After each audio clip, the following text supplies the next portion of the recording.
Ramai orang ingat kesalahan seksual terhadap kanak-kanak hanya melibatkan sentuhan. Namun ianya lebih daripada itu. Ia termasuk percakapan, ajakan ataupun suruhan. Ada beberapa kesalahan seksual terhadap kanak-kanak yang meliputi penyentuhan ataupun pemakaian paksa, iaitu melibatkan sentuhan yang tidak diinginkan atau pemakaian paksa terhadap organ genital, payudara ataupun bahagian tubuh yang lain. Yang kedua adalah pemerkosaan, di mana tindakan seksual yang melibatkan penetrasi paksa atau tidak paksa terhadap genital atau anus kanak-kanak dengan anggota tubuh atau objek selain daripadanya.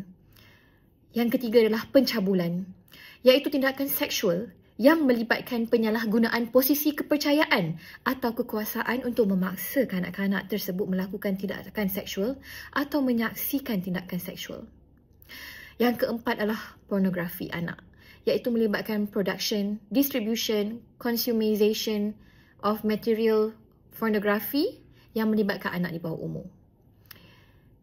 Yang keenam adalah pelecehan seksual. Ianya termasuk komentari, percakapan atau bahasa kasar yang tidak patut dikatakan terhadap seorang kanak-kanak. Ataupun eksploitasi komersial seksual, iaitu melibatkan pemanfaatan anak untuk kepentingan seksual. Bagi saya benda ni sangat-sangat merisaukan. Sebagai seorang ibu kepada dua anak kecil, walaupun saya ni peguam, saya tahu banyak orang kat luar sana agak tidak sihat.